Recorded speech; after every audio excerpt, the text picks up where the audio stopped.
Welcome, welcome. This is Dat Build. If you like really quick, fast, efficient builds, then this isn't for you. No.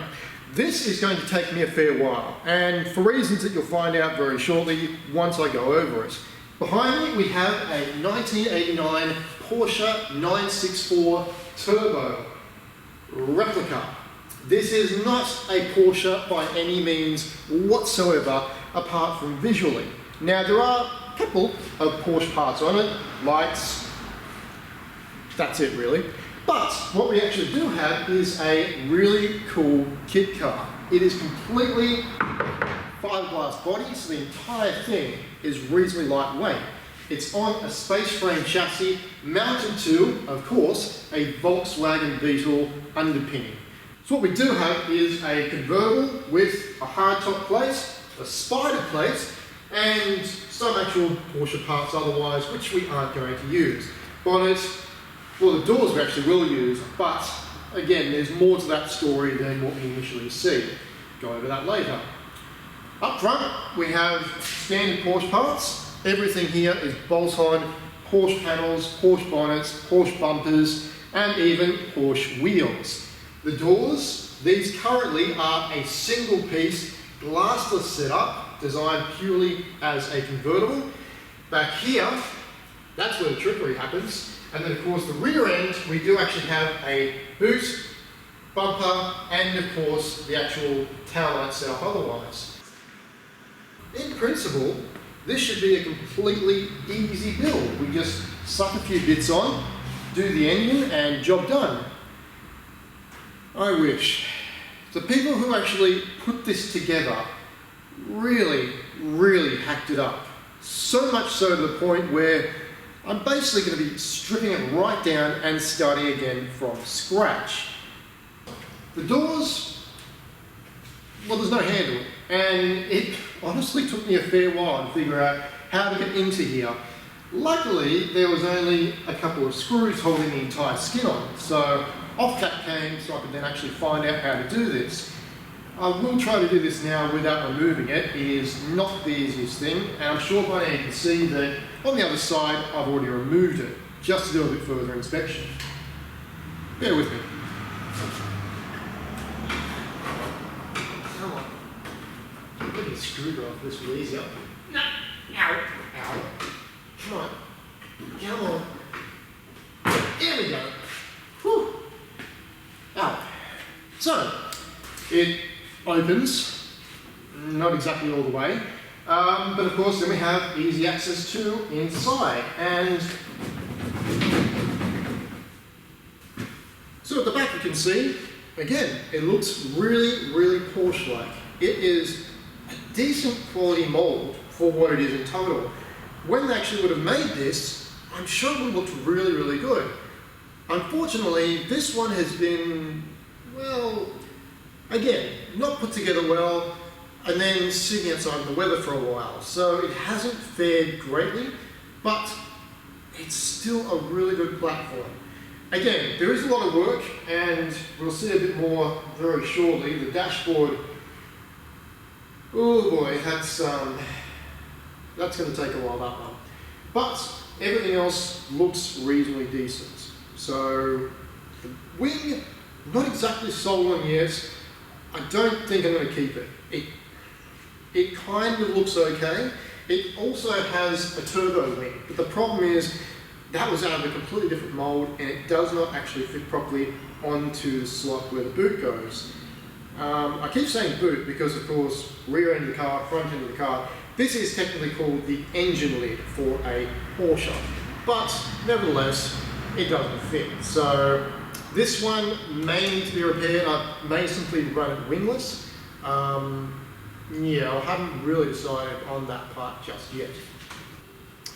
Inside, again, the dashboard itself does look very Porsche-like. There are a few giveaways. For one, it doesn't actually have the centre vents or any of the accessories to go with it. It also doesn't have the centre console. We do have the original Volkswagen shifter. We have the original Volkswagen park brake, and of course these two little levers here are actually the heat controllers. If you don't know how Volkswagens work, they basically have heat pipes that go from the engine to the front here. You pull the levers, and of course then you get warm air coming up to the dashboard, coming to your feet, and of course that was completely removed for whatever reason. So the great thing about wings is you can actually rest them like this. I really wouldn't, because this thing is like a springboard back here, but what I'm going to do now is just remove it and show you underneath. So all they've done is a couple of screws, very secure, and of course then we just go straight into the fiberglass, which of course is much stronger than using, I don't know, nuts and bolts, anything else except fiberglass. There we go. So now we're down to the smooth butt section, and of course it doesn't look too bad. The actual, it's on there. Now what I did do to actually make things easier is to put in basically a couple of these, so I can actually remove the boot. I keep saying boot, don't I? Engine lid a lot easier. So of course, luckily the bolt size was kind of standard, and of course able to get these. Now we can do exactly this.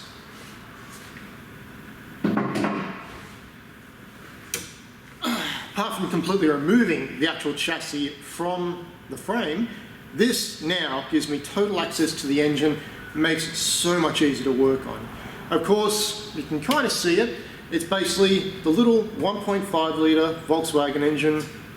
Very, very common, very form, very, very worn out. Up front at least, they've done things mostly right. I can actually pop the bonnet. And of course underneath, well,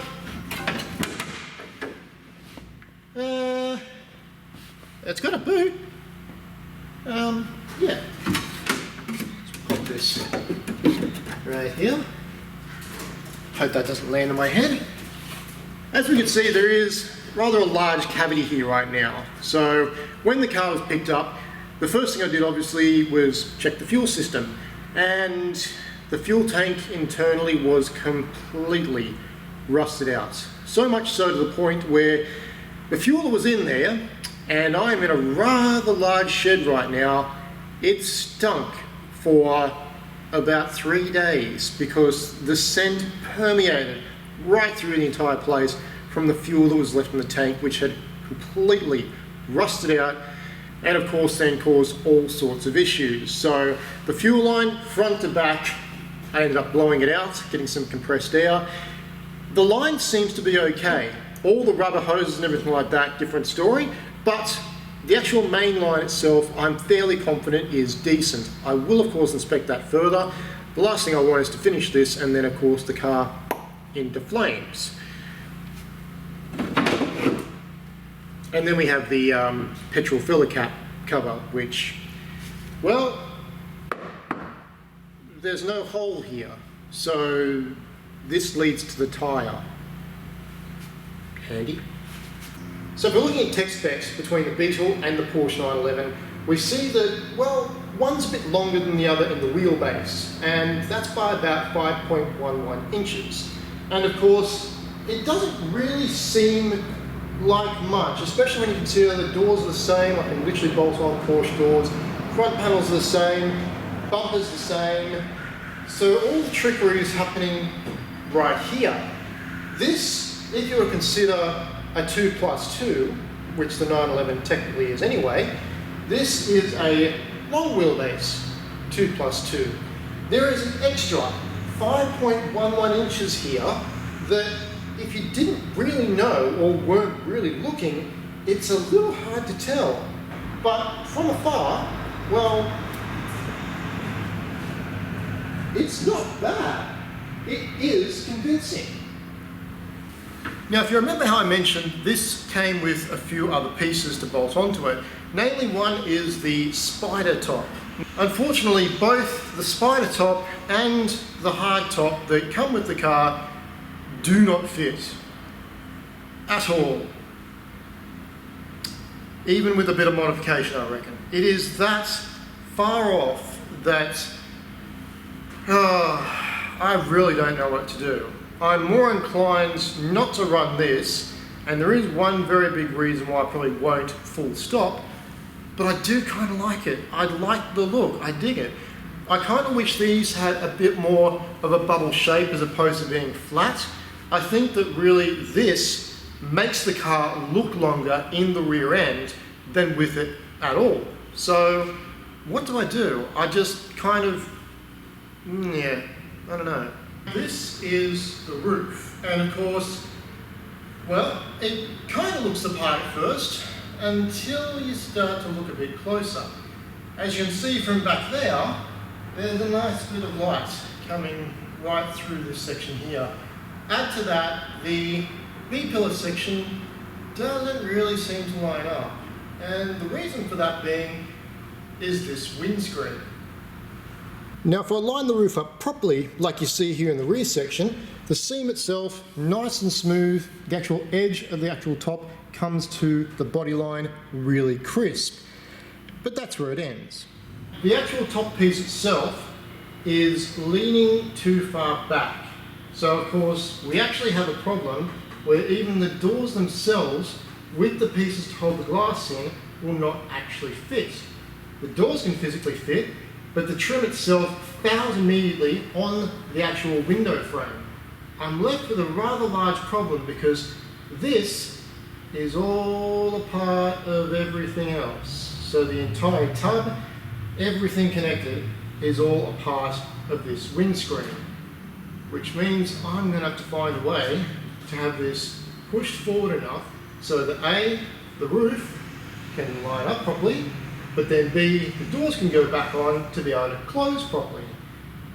So the question begs, is this really all worth it?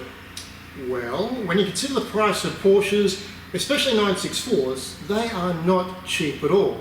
Even to buy a Porsche 930 at this very point in time and then make it look like a 964, I'm potentially spending about 60,000 Australian dollars. Again, not cheap, and it needed a fair bit of work too. It was not a pristine example. So you can appreciate the fact that when something like this comes around, which is very, very rare as it is, it's not worth anything as such. It's not really special. It is one of three, whatever that means. But at the end of the day, I can essentially achieve what I want, which is a little bit different compared to simply just buying a Porsche and modifying it. What do I gain from doing this? Not a lot. There's a lot of work here, a ton of work here. As mentioned, being left out in the weather, essentially it's rotted the floor pan, not completely to the point where it's gone altogether, but I can put my fingers, and a bit more sometimes, through the floor pan, which isn't great. There is a lot of work to do. There is a lot of time that I can do it in, about an hour a day. This build is going to take a while. I anticipate that by the end of it, I'll have something I'll be pretty happy with. We'll have the same amount of power as a Porsche from that era, using a Volkswagen engine. It'll be something very different, very unique. I'll be able to form it in my own image without destroying a Porsche. I don't want to go about modifying a now collectible vehicle. I don't want to go about destroying a Volkswagen Beetle to make something like this. For starters, it is near impossible to try and find a 911 body to bolt onto this floor pan. So this really was the best option. It of course is not the greatest starting point. I wish I would have had this from new. Basically like a Meccano set, this had been great to actually assemble. For the most part, I wanted to do this essentially as a bit of a journal. I can go back, look on everything that I've done, reflect, and of course, enjoy the experience. You guys can join me too. If you like it, subscribe, follow, all that sort of stuff. I will keep you updated, hopefully weekly. We'll go over more stuff with this car, and I'll fill you more in on the plans I've got for it moving forward. Guys, thank you very much for joining me. I hope you enjoy it. Cheers.